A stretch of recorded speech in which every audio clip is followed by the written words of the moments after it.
So here we have the Mini Clubman on a 68 plate. I'm going to start off by showing you inside the boot, and then we'll hop in and run through some controls on the inside from there.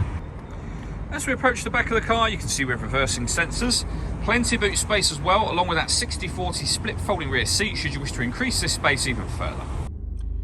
Okay, now that we're inside the car, we're going to start with the dials. On the left-hand side, we have the rev counter. We have the speedometer in the middle and the fuel gauge on the right-hand side. Also in the middle, you can see the total miles of the car. They are 15,207. The information that's displayed above that can be changed by pressing a button on the end of the indicator stalk for various bits of trip computer and fuel economy information, or you can have the digital readout for the speedometer that you see being displayed now. We back out to the steering wheel.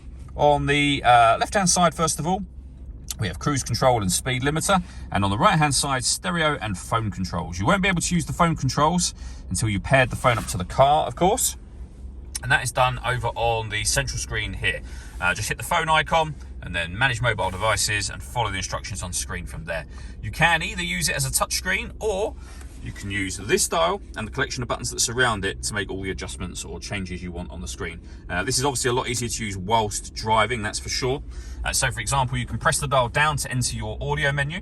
You'll see the car's got DAB and FM radio, Bluetooth audio and USB input as well. You can go back to your main menu where you can access your satellite navigation. Again, everything I'm doing at the moment, I'm using the dial for it. So very, very easy to use. We've done a full video showing how the sat-nav works, which you can find on our website and on our YouTube channel as well. Working our way down from there, we have the dual zone climate control. So firstly, to turn it on, just adjust the fan speed, which you can keep adjusting, of course, increasing and decreasing. You can change the passenger temperature, the driver temperature.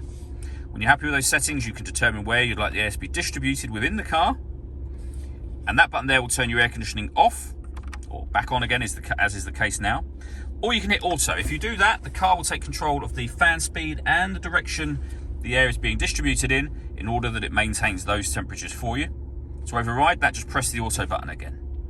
We have a heated driver seat and a heated passenger seat, both with 3 different heat settings on each. Below that, we can turn off the traction control, start and stop the engine, and turn off the stop and start. So this car is designed to cut out when it's stationary in traffic to save you fuel.